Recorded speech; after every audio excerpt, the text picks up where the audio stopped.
So உண்ணுங்கள் பருகுங்கள் வீண் விரயம் செய்யாதீர்கள் இல்லைங்களா? குலு வஷ்ரபு வலா துஸ்ரிஃபு இன்னஹு லா யுஹிப்புல் முஸ்ரிஃபின். வீண் விரயம் செய்பவர்கள் வந்து ஷைத்தானுடைய தோழர்களாக இருக்கிறாங்க. வீண் விரயம் செய்யக்கூடாது என்று அல்லாஹ் எச்சரிக்கிறான். நிச்சயமாக யாரெல்லாம் வீண் விரயம் செய்யறாங்களோ அல்லாஹ் அவங்கள நேசிக்க மாட்டான். சூரத்துல் ஆராஃபுடைய 31வது ஆயத். ஒரு அறிஞர் ஒருத்தவங்க சொல்றாங்க, இதை சரியாக ஒரு மனிதன் ஃபாலோ பண்ணா உலகத்தில் இருக்கக்கூடிய 70% ஹாஸ்பிட்டல்கள், மருத்துவமனைகள் மூடப்பட்டு விடும். மக்கள் எல்லாம் ஆரோக்கியமாக இருப்பாங்க என்று சொல்றாங்க. ஸோ நவீன மருத்துவம், பயாலஜி, பிசியாலஜி ரீதியான பல படிப்பினைகள் இந்த ஆயத்துல இருக்குங்க. ஸோ இது ஒரு சிம்பிள் மாரல் அட்வைஸ் மட்டும் இல்லை. இது ஹியூமன் மெட்டபாலிசத்துக்கு, அப்பிடைட் இதை ரெகுலேட் பண்றதுக்கு மற்றும் ஹெல்த் ஹோமியோஸ்டாட்டிஸ்க்கு ரெகுலேட் செய்யறதுக்கு அல்லாஹ் வழங்கிய ஒரு அற்புதமான அறிவுரை என்று சொல்லலாம். இது 2 எக்ஸ்ட்ரீமா வரம்பு மீறுதலை தடுக்குதுன்னு சொல்லலாம். ஒன்று வந்து ஓவர் கன்சப்ஷன், அதிகமாக சாப்பிட்றது, அதிகமாக பருகிறது. இன்னொன்று வேஸ்ட்ஃபுல் பேட்டர்ன்ஸ், ரிசோர்ஸை மிஸ்யூஸ் பண்ணுறது. முதலாவது ஹோமியோஸ்டாசிஸ் ரீதியான உடல் சமநிலை ரீதியான படிப்பினைகள் பார்ப்போம். உடல் சீராக இயங்கணும் என்றால் நிறைய விஷயங்கள் நம்ம செய்யணுங்க. மனித உடல் வந்து ஒரு ஹோமியோஸ்டாட்டிக் சிஸ்டம். அதாவது பிளட் சுகர், ஹார்மோன், எலக்ட்ரோலைட்ஸ் இது எல்லாமே ஒரு நேரோ ரேஞ்சில் இருக்கணும். ரொம்ப அதிகமாக சாப்பிட்டா இந்த பேலன்ஸ் வந்து பிரேக் ஆகிடும். லா துஸ்ரிஃபு என்று அல்லாஹ் சொல்றான். ஒரு மெட்டபாலிக் லோட ஏற்படுத்திடக்கூடாது, உடம்புல அதிக சுமையை ஏற்படுத்தக்கூடாது. அதிகமாக சாப்பிடும்போது பேன்கிரியாஸ் என்ன செய்யும்? அதிகமாக இன்சுலின் சுரக்கும், லிவர் வந்து ஃபேட் ஸ்டோரேஜ் அதிகப்படுத்தும், அது லிப்போஜெனிசிஸ் நடக்கும், கட் ஓவர்லோட் ஆகிடும். இதுதான் இன்சுலின் ரெசிஸ்டன்ஸாக மாறுது, உடம்பு குண்டாக மாறுறோம் ஃபியூச்சரில். அடுத்தது ஹார்மோனல் டிஸ்ரெகுலேஷன் இருக்கும். இதுக்கான சிக்னல் வந்து கிரெலின் என்று சொல்லுவாங்க. வயிறு ஃபுல்லாகிடுச்சுன்னா அதுக்கான சிக்னல் வந்து லெப்டின்னு சொல்லுவாங்க.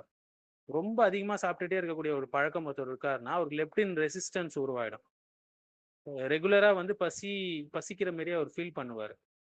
இதனால என்ன ஆகும்? உடலில் நிறைய விஷயங்கள் கெட்டு போய்விடும். ஸோ ஓவர் ஈட்டிங், ஓவர் ட்ரிங்கிங்னால முதல்ல ஒபேசிட்டி, குண்டாயிடுவாங்க, அதிக உடல் எடை.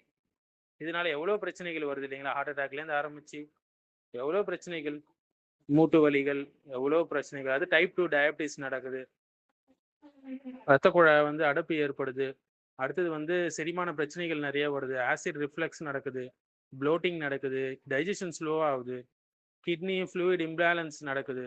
நிறைய சர்க்கரை உணவுகள் அதிகமாக எடுத்துக்கொள்ளும் போது டயபிட்டிஸ் ரிஸ்க் இருக்கு, கிட்னி ஸ்ட்ரெஸ் ஆகும். மல ஆதமியும் வியான் ஷர்ரன் மின் பத்னி என்று ரசூலுல்லாஹி அலைஹி வஸல்லம் அழகான ஹதீஸ் இருக்கு. மனுஷன் தன்னுடைய வயிற்றை விட மோசமான பாத்திரம் எதையும் நிரப்பல என்று திருமதியில வரக்கூடிய ஹதீஸ். ஸோ ஒரு மனிதனுக்கு சில கவலங்கள் போதும்.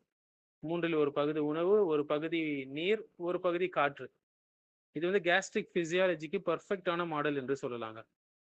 இன்றைய நவீன உலகத்துல ஃபாஸ்ட் ஃபுட் கல்ச்சர் இருக்குது, ப்ராசஸ்டு ஃபுட்ஸ் நிறைய வந்துருச்சு, எமோஷனல் ஈட்டிங் வந்துருச்சு, செடன்ட்ரி லைஃப் ஸ்டைல் வந்துருச்சு. அது வேலை செய்யாம அப்படியே இருக்கிற ஒரு செடன்ட்ரி லைஃப் ஸ்டைல். இதனால சீக்கிரமாவே 20-25 வயசுல நிறைய பேர் சுகர் வியாதி வந்துடுது, ஃபேட்டி லிவர் வந்துடுது, ஹார்மோனல் இம்பேலன்ஸ் வருது. அதான் லா துஸ்ரிஃபு என்று அல்லாஹ் சொல்றான். அளவா சாப்பிடுவோம், அளவாக பருகுவோம், வயிறு ஃபுல்லா சாப்பிட்றத தவிர்ப்போம். ஸோ இது ஒரு டயட் பிளான் மட்டும் இல்லைங்க, மாறாக ஒரு டிவைன் பிசியாலஜி கைட்லைன். அல்லாஹ்வால நமக்கு கொடுக்கப்பட்ட ஒரு நம் உடலுக்கான ஆரோக்கியத்துக்கான ஒரு முக்கியமான டிப்ஸ்.